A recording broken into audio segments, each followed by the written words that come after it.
Welcome back to Bespoken. My name is Mike, and today I'm going to use something new that I received. Ordered and finally came in, was able to get on a drop, and I'm using a solo blind. If you're not familiar with solo blind, certainly Google it. It is awesome. It allows any single person to do a blind of two, three, or four different whiskeys or anything you want to blind. And mine came in. It is let's see, batch one, blind 1,709. So that's pretty cool. Allows me to spin all my Glens around. I've got 4 Glens poured in here, and as you probably saw in the thumbnail, I have the opportunity to blind 4 different expressions of Blantons. So, that being said, I've been spinning them around. I do not know what is in here other than what I poured originally in the Glens.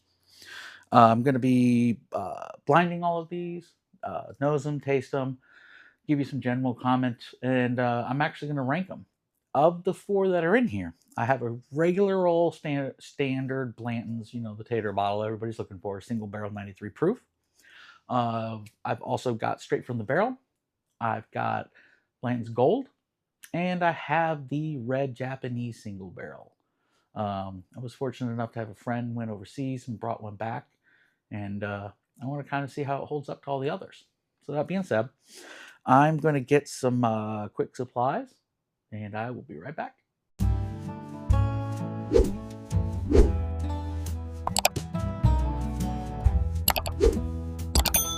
All right, I'm back, and today I'm going to be using Solo Blind's little tasting sheet.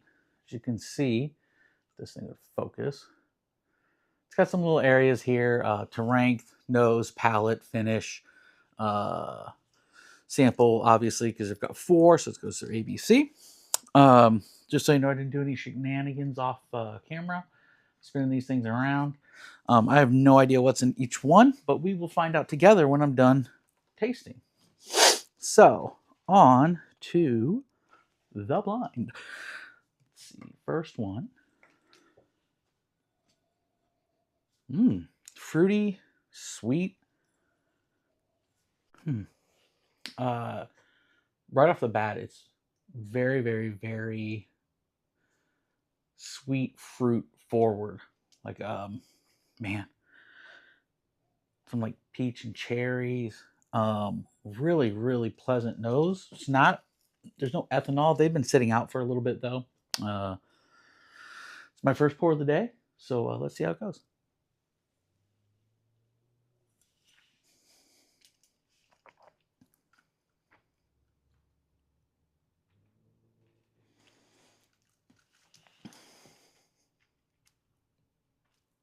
It's got a thinner mouthfeel.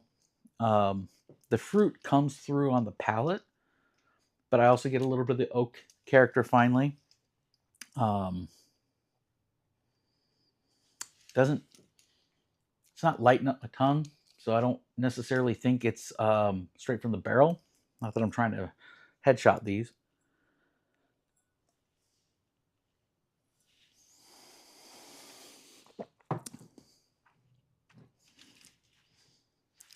Got a pretty weak finish.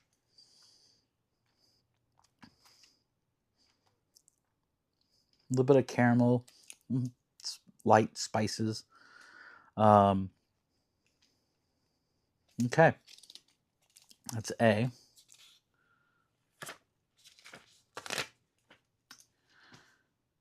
So for those that just noticed, my lights decided to go out, and that's fun. We'll deal with that later. Hopefully y'all can still see okay. Going on to sample B. That nose is hardly there. The other one had a great, great nose. And if I were had both of these together, I'm going to go with that first one all day, just based off the nose. This is a very light caramel, oaky, just thin aroma. You have to really search for it. Don't love that. Let's try the palate. Hopefully it's better.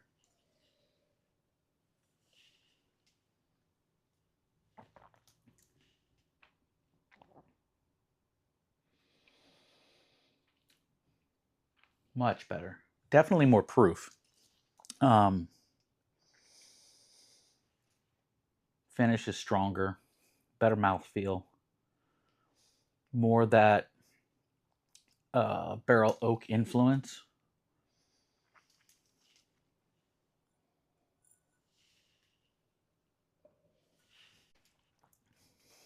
It's got a nice pepper note to it, and the finish is much, much, much better. Much better on the finish.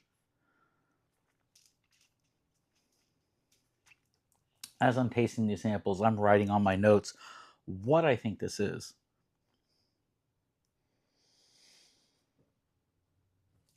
All right. I'm going to go on to the third, or C.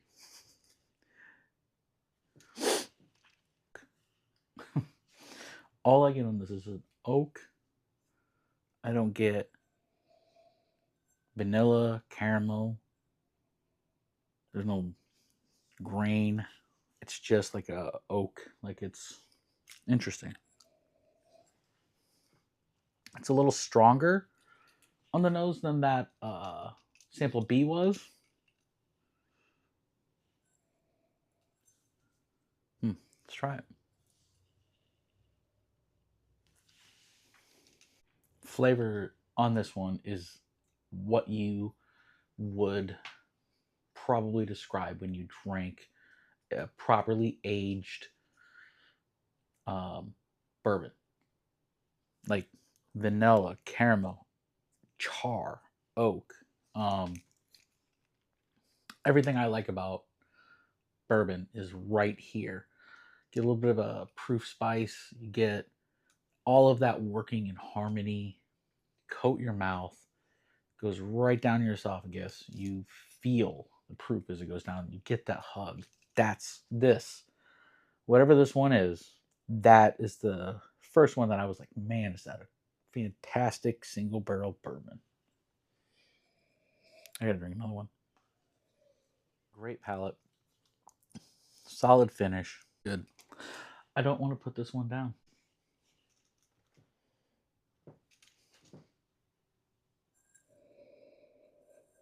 Ooh. Interesting. So right off the bat on this one, and it's prominent, I get a really good rye note on the nose. And this is the first nose that I pick up that rye essence in it. This smells more rye on the nose than some of my ryes have performed. Wow. And crazy thing is I've tried all four of these bottles before. Never in the same setting, never exactly against one another. And I don't remember any of them having a rye nose. Interesting.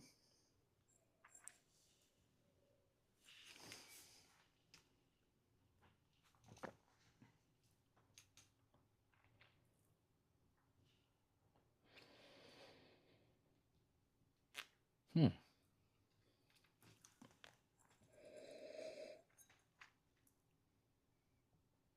That was interesting. This is a lower proof bottle. It's one of the 93s. It has to be. There's almost hardly any burn. It's very sweet. It's got like an apple, like a green apple note.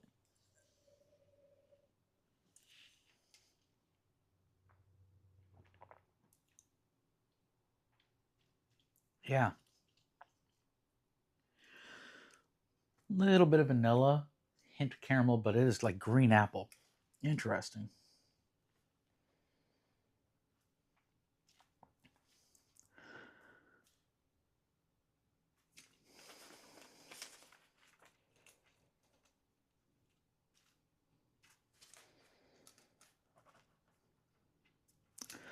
So, my rankings. I have sample, you probably already guessed it, C as my number one.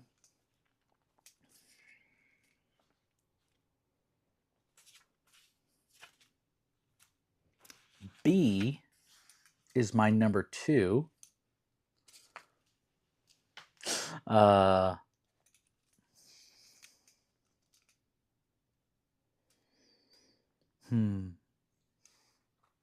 D is going to be 4. A is going to be 3.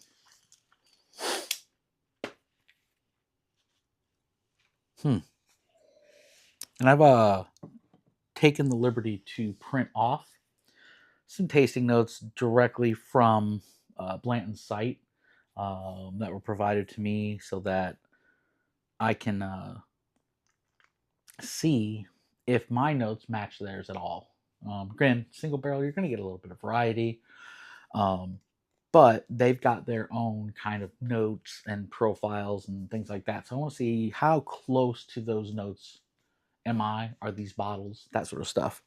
Let's see. So sample 1. What you got? Let me know how you think I should reveal. Like, should I go with my number 1, the letter that I tried first? What do you think? What's easier to digest? Like my ranks? I could probably do that. So let's go with my least favorite, number 4, letter D. So that was the last one I tasted. Ooh. So letter D was the red. Red. I have on here Japan, but that's where it came from. So that was my 4th ranked. Interesting. Spoiler alert, I thought letter A, which is my 3rd ranked, was the regular old single barrel. Let's see if I was right. So I have this as the single barrel, US. This one had that really nice fruity nose. And I originally thought because of the fruit, it could have been the red. But the red came off that green apple with the rye nose, which is crazy good.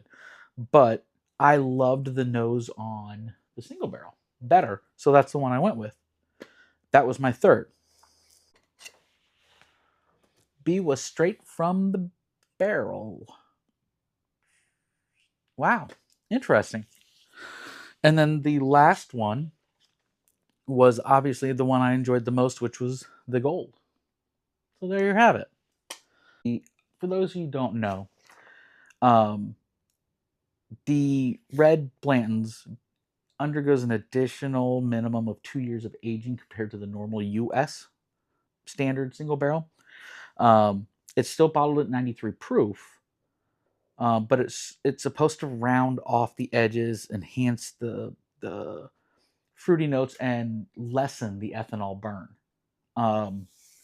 It definitely did. Even though the U.S. single barrel happened to be my first sip of the day, it definitely didn't have a ton of proof on it. And when I had that red at the very end, there was no proof because I'd already desensitized with the gold and the straight from the barrel. So that holds though, because even though that first one, if I were to go back and sip the very first one again, I'll bet you I still get a little bit more proof than I do on the red. Yeah. Yeah, the other one doesn't light my tongue up at all. Love that. That's awesome. I like results. I like data. That's how I am. So, gold, it's 103 proof is what their average is. At least I think that's what it is actually, 103. Spicy rye, dry tobacco leaf, dark stone fruits, honey, and prominent oak. And I did get some oak on there, so they got that. Bold and structured, yep. And then straight from the barrel, uncut, unfiltered, proof varies, 120 to 135. Interesting. Dark chocolate, hazelnuts, walnuts. I didn't get a lot of nuts on these. Yeah. I love it, y'all. This has been fun. I love the solo blind. It blind surprise the heck out of you. If you don't blind your whiskey, you have to ask yourself, are you drinking to discover, to experience? Is it social? Are you drinking for the effect? I will be using this thing off camera like crazy. um, I love the fact that I don't know where things are, what they are, but I do know something's in there, so it's like a hunt. Like, can I pick out the proof? Can I pick out individual notes? Um, you know, I originally started thinking that first barrel was the red. It ended up being single barrel, which I did cross out and write. That fourth one, you're not gonna be able to read my chicken scratch, but that fourth one, if you see right down in there, it says red. I nailed that one, and I thought I got the gold and the straight from the barrel inverted. So just goes to show you only know what you train or learn and engage with. And this has been a lot of fun. I am not the biggest Blanton's fan. I tend to prefer Mash Bill 1 more than the Mash Bill 2 on average. However, my girlfriend loves Blanton's. She scored our first allocated drop here in North Carolina with a bottle of Blanton's. Um, I got her the gold as a gift, and then the red was given to her as a gift for her birthday, along with Straight from the Barrel. Straight from the Barrel has her dump date birthday from 2025. So it was a fun birthday gift. Shout out to my friend Brian who helped me get that bottle. Truly, truly is a gentleman. So shout out Brian. And yeah, I want to thank Just Neat, who makes the Solo Blind. It's made by another whiskey tuber. He's the Whiskey Noob. This is a fantastic piece of kit. I love it. I will be using it more. Tell me if you liked the blinds. I know I was away for a while. Work and life are crazy, but I wasn't idle. Updated an article over at my other home on the internet, torturedbourbon.com. So go check that out if you're interested in the more Operation High Octane Fallout. And I also filmed some more episodes with my friends Heather and B over at Tortured Bourbon. So please go check us out over there. Don't forget to like and subscribe over here. Share it with some friends. If you don't know, YouTube is crushing Bourbon's algorithm right now, and it is not sharing unless you share. So we need all the help you can get to grow the channel. I appreciate each and every one of you. Thank you so much for watching. Drink responsibly. Have a great day.